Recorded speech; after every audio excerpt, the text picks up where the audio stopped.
Good morning students. MA final history paper 8 के बच्चों के लिए आज मैं ऑब्जेक्टिव टाइप क्वेश्चंस लेकर आई हूँ, जिनके आंसर्स और क्वेश्चंस मैं आपको बताऊंगी जो आपको परीक्षा के लिए सहायता करेंगे।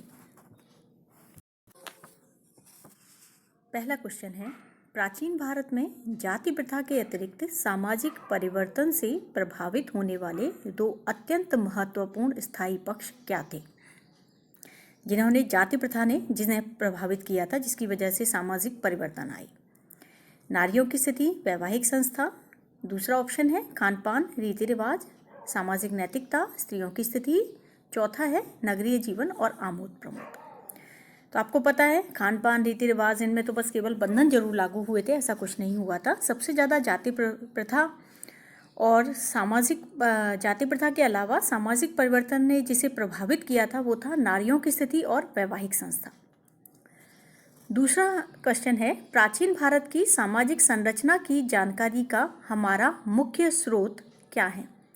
यानी कि सामाजिक संरचना की जानकारी हमें किससे प्राप्त होती है? लौकिक और धार्मिक साहित्य, विदेशी विवरण, सी उपर्युक्त ए बी दोनों, और डी अभिलेखीय स्रोत और पुराण।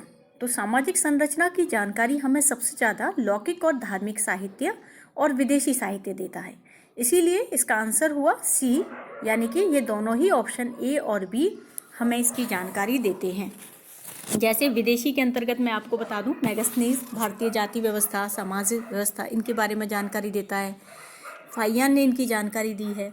इसके अलावा हमें जितना भी रामायण, महाभारत, वैदिक साहित्य, यही सारा साहित्य मिलता है, ये हमें जानकारी देता है। तीसरा क्वेश्चन है, विस्तृत सामाजिक नियम एवं विनियमों को किसमें प्रस्तावित किया गया है? कि सामाजिक नियम और विनिमय ये हमें किसमें मिलते हैं? अगला प्रश्न है कि विस्तृत सामाजिक नियम और विनियमों को किसमें प्रस्तावित किया गया? स्मृति, गृहसूत्र, उपर्युक्त ए और बी दोनों, पुराण और नीति साहित्य। तो इसके अंतर्गत आपको पता है कि स्मृति साहित्य और गृहसूत्र, इसमें ही हमें सामाजिक नियम प्राप्त होते हैं। अगला क्वेश्चन, किस काल में वर्ण व्यवस्था वंशानुगत जाति में परिवर्तित हो गई? वंशानुगत जाति के अंतर्गत जो वर्ण व्यवस्था है वह परिवर्तित हुई थी हमारी उत्तर वैदिक काल में, क्योंकि पूर्व वैदिक काल में तो हमें ये स्पष्ट साक्ष्य मिलते हैं कि कर्म पर आधारित थी, लेकिन जन्म पर आधारित कब हुई? उत्तर वैदिक काल में। अगला क्वेश्चन है, गोत्र किसका सूचक था? तो गोत्र जो है, यानी कि गोत्र किसका सूचक है? तो गोत्र किसका सूचक था? गोत्र था कि प्रत्येक उपजाति के सामान्य पूर्वज कौन थे, व्यावसायिक उपजातियों का सूचक है, या उपजातियों का सामान्य निवास स्थान था, या एक जाति विशेष का निवास स्थान था। तो इसका आंसर है कि यह प्रत्येक उपजाति के सामान्य पूर्वज, गोत्र उसी का होता है, यानी कि जो पूर्वज होते हैं उनसे ही गोत्र माना जाता है। ठीक है। अगला है, प्रत्येक व्यक्ति को गर्भाधान से अंत्येष्टि तक कितने संस्कार संपन्न करने होते थे? सीधा सीधा क्वेश्चन है कि संस्कार कितने होते थे? तो संस्कारों की संख्या आपको बताई गई है, संस्कार 16 होते थे। तो यहाँ आंसर क्या आएगा? यहाँ आंसर आएगा 16 संस्कार होते थे। लेकिन इस संदर्भ में ध्यान रखना कि धर्मसूत्रों में 12 संस्कार का उल्लेख मिलता है और बाद में 16 संस्कार हुए। अगला क्वेश्चन है, जीवन के 3 मुख्य उद्देश्य अर्थात पुरुषार्थ, धर्म, अर्थ, काम, मोक्ष क्या थे? यानी कि इन्हें क्या कहा गया है?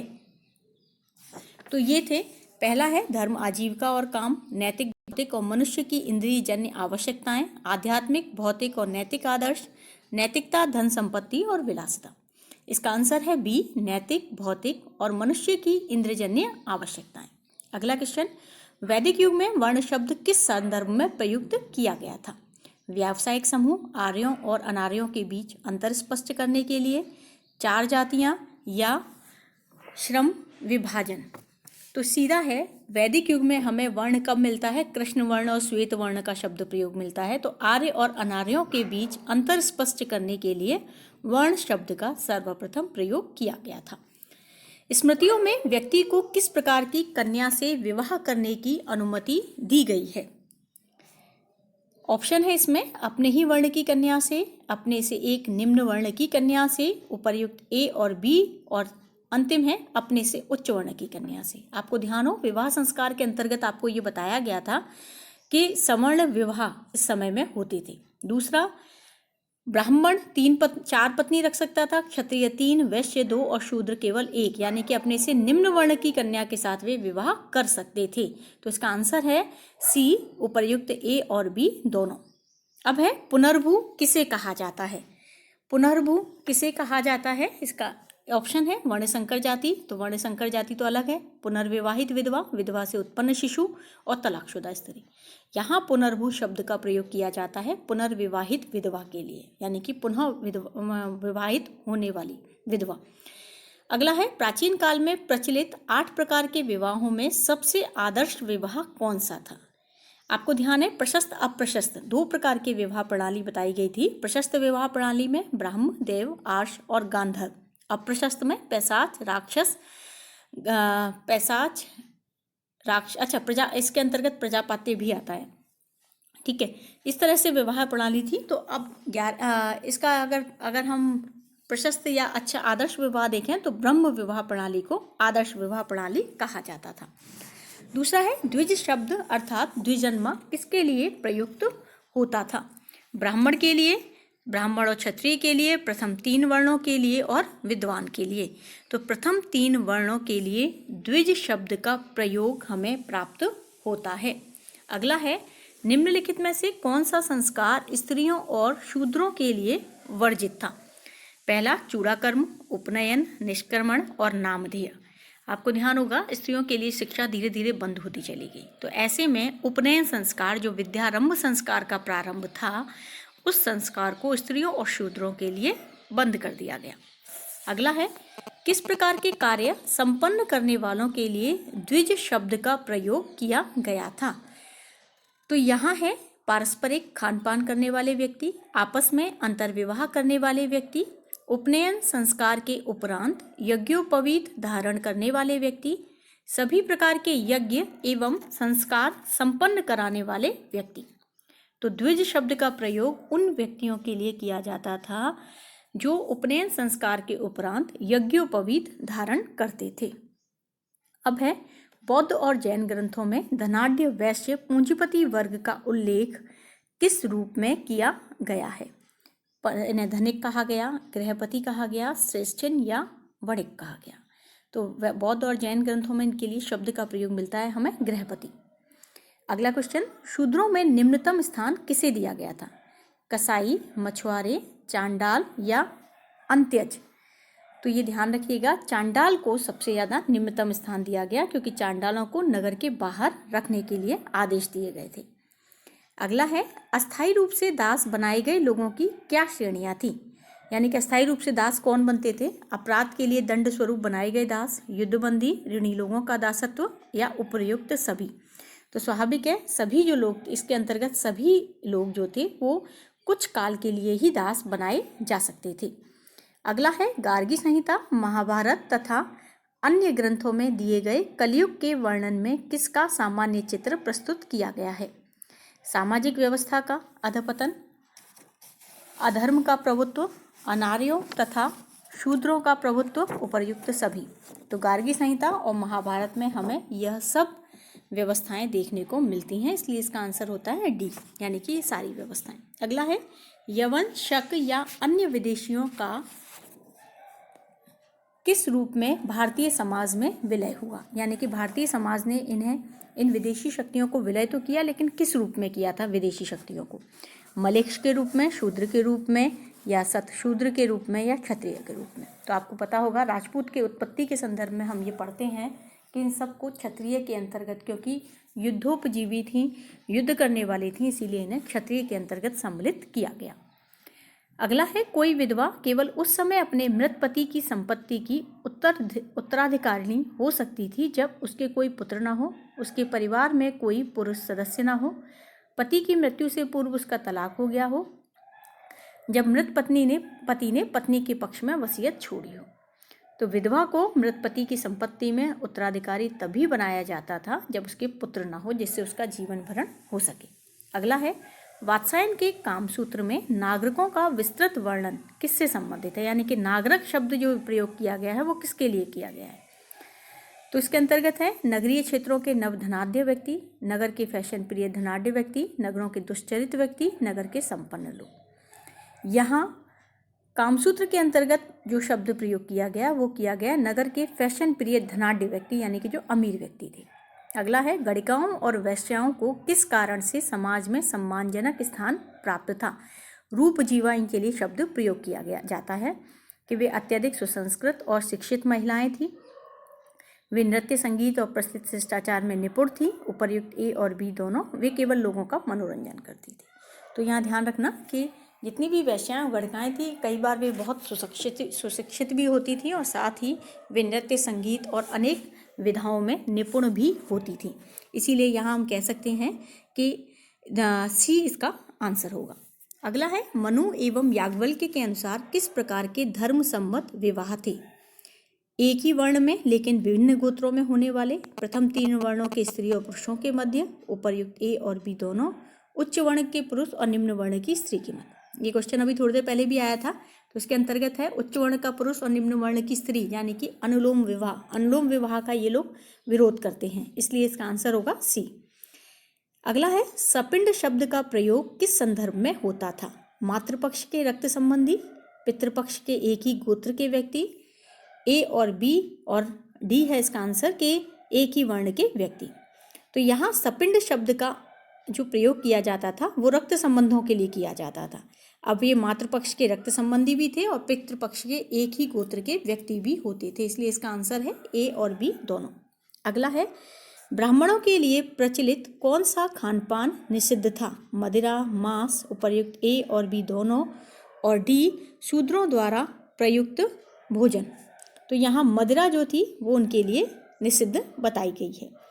राजा के मंत्रियों और सलाहकारों की नियुक्ति निम्नलिखित में से किस वर्ण से की जाती थी। क्षत्रिय, ब्राह्मण, वैश्य या अंत्यज। तो स्वाभाविक है ब्राह्मणों को ही हमेशा सलाहकार की भूमिका प्राप्त थी। मैगस्थनीज ने भारतीय समाज को 7 वर्गों में विभाजित किया है, जिनमें दूसरा स्थान उसके अनुसार किसका था। व्यापारी, किसान, योद्धा, दार्शनिक तथा शिक्षक। आंसर है किसान। अगला, मौर्य शासन में स्त्रियों की नियुक्ति किस रूप में की जाती थी। राजकीय अंगरक्षक, बुनकर उद्योग की अधीक्षिका, गुप्तचर अभिकर्ता और छद्म वेश धारणी गुप्तचरों के रूप में, और अंतिम है उपर्युक्त सभी।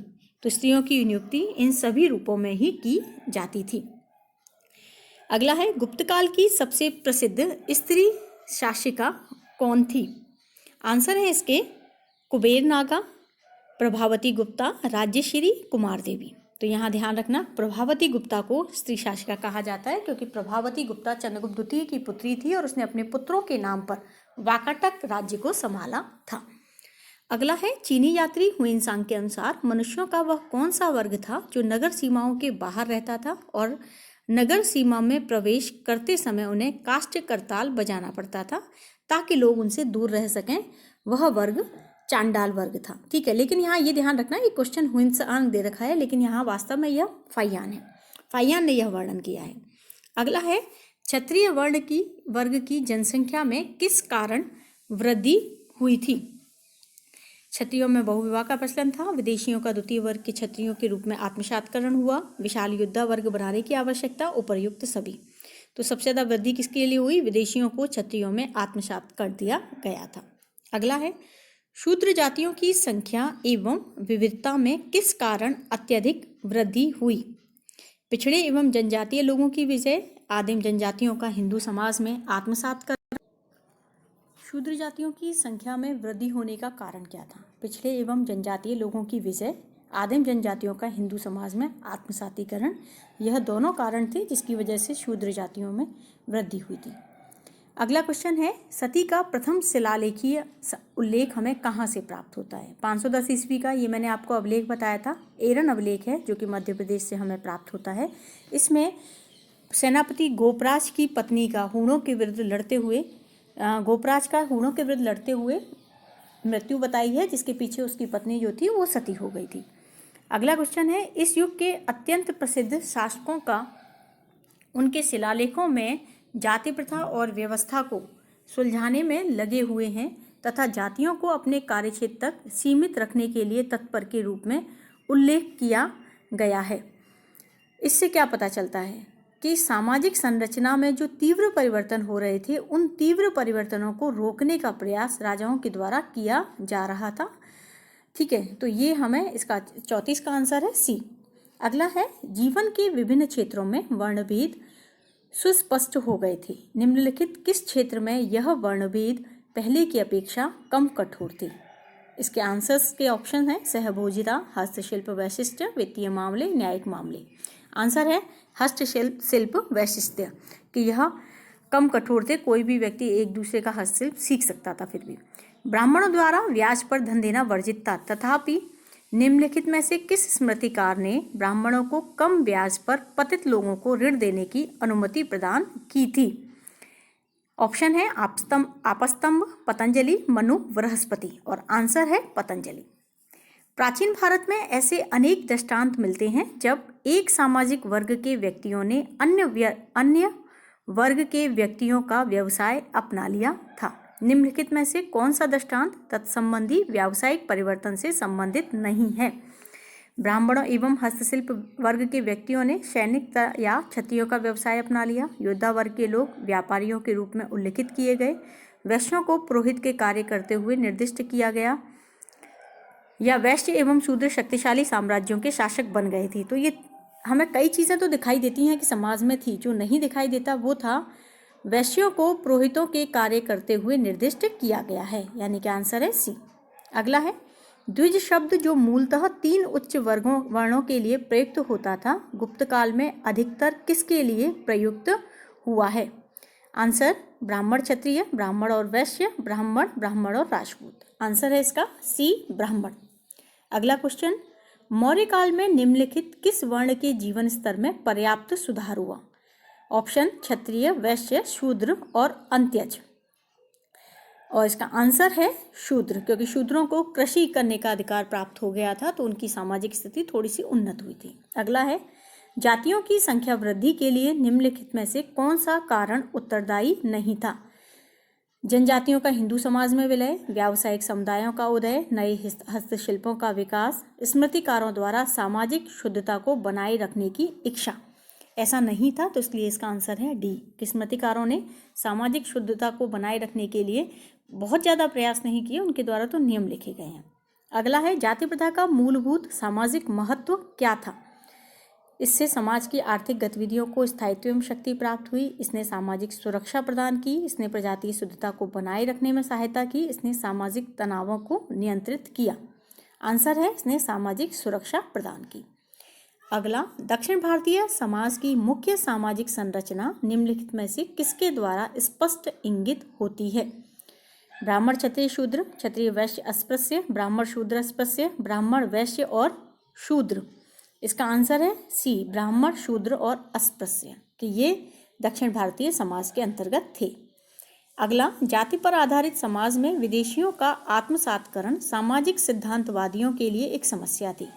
मनु द्वारा प्रारंभिक विदेशी आप्रवासियों को कौन सा स्तर प्रदान किया गया था?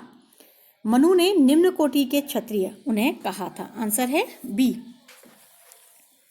अगला क्वेश्चन है, गुप्त साम्राज्य के पतन के उपरांत आए परवर्ती विदेशी अप्रवासी इनमें से किसके साथ संबंधित हुए? क्षत्रिय, पराजित क्षत्रिय, राजपूत और मलेच्छ। तो इसका आंसर है राजपूत, कि उन्हें राजपूत के अंतर्गत माना गया। अगला, प्राचीन भारत में दास प्रथा क्यों कठोर नहीं हो सकी? आंसर इसके ऑप्शन है, विभिन्न प्रकार के दास थे, वे उत्पादन कार्यों में नहीं नियोजित थे, स्मृतियों के नियमानुसार उनके साथ दयालुतापूर्ण व्यवहार किया जाता था, ये पारिवारिक सदस्यों की भांति थे, और इसका आंसर है कि ये उत्पादन कार्यों में नियोजित नहीं थे। अगला क्वेश्चन, प्राचीन ग्रंथों में 8 प्रकार के विवाहों का उल्लेख है, उनमें से केवल प्रथम 4 सामान्यतः मान्य थे और ब्राह्मणों के लिए स्वीकार्य थे। निम्नलिखित में से किस प्रकार के विवाह को सामान्यतः मान्यता प्राप्त नहीं थी, यानी कि इन्हें समाज में स्वीकार नहीं किया गया था? तो ऐसा विवाह गांधर्व विवाह, जिसे हम प्रेम विवाह कहते हैं, उसे नहीं माना जाता था। अगला, स्वयंवर जो बाद में क्षत्रियों में लोकप्रिय हुआ का संबंध निम्नलिखित किस पारंपरिक विवाह प्रणाली के से था? ब्राह्म, असुर, गांधर्व, आर्ष। इसका आंसर है गांधर्व विवाह प्रणाली, क्योंकि एक तरह से प्रेम विवाह के अंतर्गत ही माना गया। अगला, निम्नलिखित किस मनीषी ने युवकों को स्वयं प्रणय निवेदन कर अपनी पसंद की कन्या का वरण करने अथवा विशेष परिस्थितियों में बहला फुसला और अपहरण कर या हिंसा द्वारा विवाह संपन्न करने की अनुमति प्रदान की? इसके ऑप्शन है मनु, कौटिल्य, वात्सायन, बौधायन। और यहाँ आंसर है वात्सायन, कि वात्सायन ने ऐसा कहा।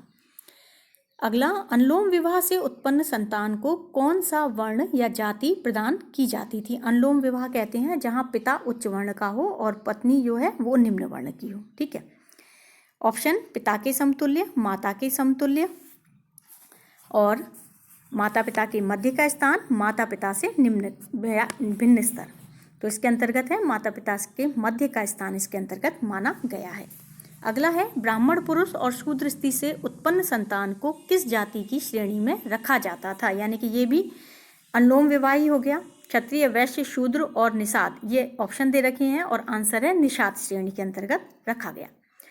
अगला है, ब्राह्मण दंपति से उत्पन्न अवैध संतान को किस रूप में स्वीकार किया जाता था? तो इसका भी आंसर शूद्र है, कि शूद्र के अंतर्गत स्वीकार किया जाता था।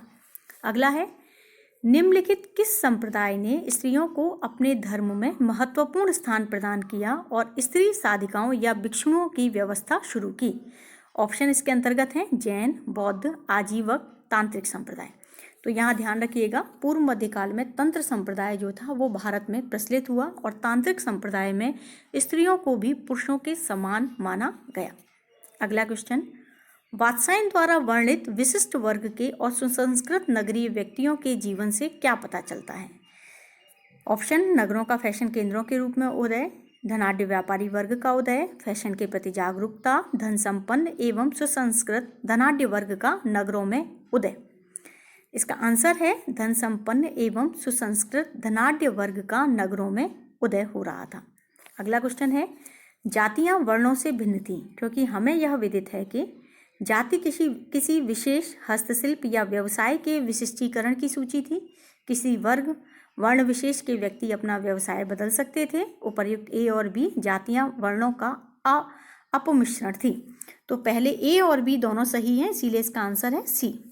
अगला क्वेश्चन है, स्कंद पुराण में शूद्रों का वर्णन अन्नदा अथवा अन्नदाता के रूप में किया गया है क्योंकि वे ब्राह्मणों को उदारतापूर्वक अन्नदान करते थे, वे अधिकांशतः भूमि पर कृषि करते थे, वे 3 उच्च वर्णों की सेवा करते थे, वे अच्छे रसोइया एवं पाक कला में निपुण थे। अभी थोड़ी देर पहले मैंने आपको बताया कि गुप्त काल तक आते आते शूद्रों की स्थिति उन्नत हुई क्योंकि वे कृषि कर्म करने लगे थे।